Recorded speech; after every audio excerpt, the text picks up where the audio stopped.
प्यारे विद्यार्थियों, कल आपने थॉर्नडाइक का प्रयत्न एवं भूल का सिद्धांत पढ़ा था, जिसमें आपने देखा कि थॉर्नडाइक ने किस प्रकार से दिखाया अपने प्रयोगों द्वारा कि जो हम लोग सीखते हैं वो प्रयत्न एवं भूल के द्वारा सीखते हैं। और उसके लिए उन्होंने प्रयोग भी किया, जिसमें एक बिल्ली को पिंजरे में बंद कर के उन्होंने यह साबित किया कि किस तरह से बिल्ली ने पिंजरा खोलना सीख गया बार बार प्रयत्न और भूल के द्वारा। तो उसी अधिगम चैप्टर की श्रृंखला को आगे बढ़ाते हुए आज हम लोग देखेंगे अंतर्दृष्टि या सूझ का सिद्धांत, जो आपके सिलेबस का अगला पॉइंट है कि सूझ का सिद्धांत। चूँकि सूझ का सिद्धांत जो था वह गेस्टाल्टवादियों द्वारा थॉर्नडाइक के सिद्धांत की विरोध में लाया गया था। इनका मानना था कि जो सीखना है वह प्रयत्न एवं भूल के द्वारा नहीं होता है। किसके द्वारा होता है? सूझ के द्वारा होता है, अंतर्दृष्टि के द्वारा होता है, अचानक होता है। तो इस तरह से जो सूझ का सिद्धांत था, इनसाइट लर्निंग थियरी जो थी, वह जर्मनी के मनोवैज्ञानिक थे, 3 मनोवैज्ञानिक थे। ये 1920 की बात है कि गेस्टाल्ट संप्रदाय इनको कहा जाता है, तीनों मनोवैज्ञानिकों का, जिनका नाम है कोहफा, कोहलर तथा बर्दाइमर। जो कि बर्दाइमर जो गेस्टाल्टवाद के जनक कहे जाते हैं, और कोहलर जो प्रयोग करता थे, और कोहफा, यह तीनों मनोवैज्ञानिकों ने अंतर्दृष्टि सिद्धांत प्रतिपादित किया, और तीनों को मिलाकर गेस्टाल्टवाद कहा जाता है या गेस्टाल्ट संप्रदाय कहा जाता है। तो इस तरह से कहा जाए तो प्रयत्न एवं भूल सिद्धांत के विरोध में इन्होंने अपना सिद्धांत लाया था, जिसे सूझ का सिद्धांत कहा गया।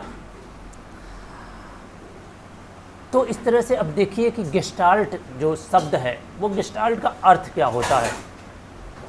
गेस्टाल्ट का जन्म उद्दीपक अनुक्रिया सिद्धांत के विरोध में हुआ था। जैसा कि आप जानते हैं, इसके पहले आप लोगों ने पढ़ा एस-आर थियरी, ठीक। तो एस-आर थियरी के विरोध में गेस्टाल्टवाद का सिद्धांत आया था, और गेस्टाल्टवादियों का मानना था कि जो उद्दीपक अनुक्रिया सिद्धांत के विरोध में थे, उन्होंने अपना खुद का सिद्धांत दिया, जिसे अंतर्दृष्टि या सूझ का सिद्धांत कहा जाता है, कि जो भी हम सीखते हैं वो अचानक हमारे दिमाग में आता है। आगे देखिए कि जो अंतर्दृष्टि सिद्धांत है, सूझ का सिद्धांत, उसे कई नामों से जाना जाता है, जैसे सूझ का सिद्धांत, गेस्टाल्ट सिद्धांत, समग्र या पूर्णता का सिद्धांत भी इसे कहते हैं, कोहलर का सिद्धांत कहते हैं, और पूर्णांश का सिद्धांत कहते हैं। यानी कि इसको कई नामों से जानते हैं इसको। तो इन्होंने इस सिद्धांत को साबित करने के लिए, चूँकि जब भी आप कोई बात कहते हैं तो आपको अपनी बात को साबित करना पड़ता है कि हमने जो बात कहा वह किस तरह से सही है। तो इन्होंने अपनी बात को, अपने सिद्धांत को साबित करने के लिए कोहलर का प्रयोग किया। कोहलर ने प्रयोग किया उस पर, और इस आधार पर उन्होंने एक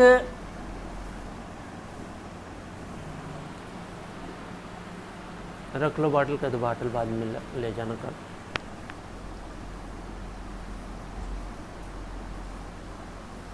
कोहलर ने एक चिंपैंजी, एक भूखे चिंपैंजी था, जिसको एक कमरे में बंद कर दिया। तो चिंपैंजी को जब कमरे में बंद किया और उसके बाद छत पे केले का गुच्छा टांग दिया, और केले का गुच्छा इस तरह से टांगा गया कि वह उसकी पहुंच से दूर हो, यानी कि वह उसे पा न सके। और इस तरह से उसी कमरे में, जिस कमरे में चिंपैंजी को बंद किया गया था, 3-4 खाली बॉक्स रखे गए।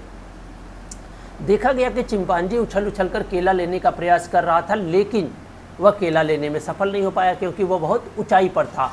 कुछ समय बाद वह फर्श पर रखे फर्शों को देखकर उन्हें केले के नीचे ले आया।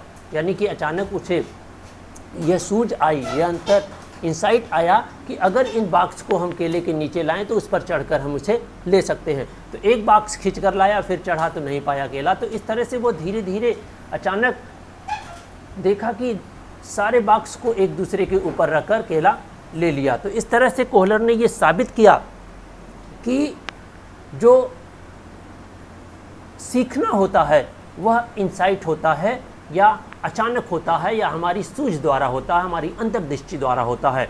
तो इस प्रयोग में आप देख सकते हैं, आपको दिख रहा होगा ये चित्र, जिसमें आप यहाँ देखेंगे तो जो ये छत पे केला टंगा हुआ है और ये चिंपैंजी लेकिन कूद कर नहीं पा रहा है। फिर धीरे धीरे वह बॉक्स को एक दूसरे के ऊपर रखने का प्रयास करता है और अंत में केला प्राप्त कर लेता है। तो जो चिंपैंजी था, कोहलर ने जिन चिंपैंजी को इस प्रयोग के लिए रखा था उसका नाम सुल्तान था। तो इस तरह से इन्होंने साबित किया कि जो सीखना होता है वह प्रयत्न एवं भूल का परिणाम नहीं होता है, सूझ का परिणाम होता है, अंतर्दृष्टि का परिणाम होता है। तो जो अंतर्दृष्टि या सूझ का सिद्धांत है उसकी कुछ विशेषताएं हैं। विशेषताएं क्या हैं कि यह संज्ञान पर आधारित होता है, यानी कि यह हमारे कॉग्निशन पर आधारित होता है। यानी कि जब चिंपैंजी केला लेने में असमर्थ हुआ तो बैठकर सोचने लगा, फिर अचानक उसके संज्ञान में आया, अचानक उसके दिमाग में आया कि इस बॉक्स के ऊपर अगर चढ़ाया जाए तो हमें केला मिल सकता है, और वह ये सीख गया कि बॉक्स पे खड़े होकर केला ले सकते हैं। दूसरा, इसकी विशेषता है कि जो अधिगम होता है वो अचानक होता है, न कि प्रयत्न एवं भूल द्वारा होता है। यानी कि जो सूझ आती है वह अचानक आती है। आप भी कभी देखा होगा, आपने अपने स्वयं को भी आप निरीक्षण करेंगे तो देखेंगे कि कभी कोई आप समस्या का समाधान कर रहे हैं, नहीं हो रहा है, नहीं हो रहा है, नहीं हो रहा, आप थक जाते हैं और फिर आप बैठ जाते हैं और अचानक आपको लगता है कि अरे इसका समाधान तो ये होगा। तो ये होता है अंतर्दृष्टि का सिद्धांत, सूझ का सिद्धांत। अगली जो विशेषता है, अधिगम की प्रक्रिया यंत्रवत नहीं होती है।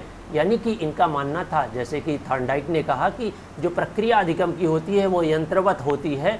यानी कि हम बार बार प्रयत्न करते हैं, बार बार प्रयत्न करते हैं, फिर चीज़ों को सीखते हैं, त्रुटियों को कम करते हैं और चीज़ों को सीखते हैं। तो उस चीज़ को गेस्टाल्टवादियों ने नकारा और कहा कि यह यंत्रवत नहीं होती है, यह अचानक से सीखी गई प्रक्रिया होती है। अगली विशेषता, अधिगम की प्रकृति अस्थायी होती है।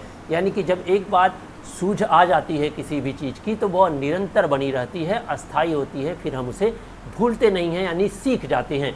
और अगली और लास्ट विशेषता है, अधिगम की प्रक्रिया में अंतर्दृष्टि और सूझ अचानक होती है।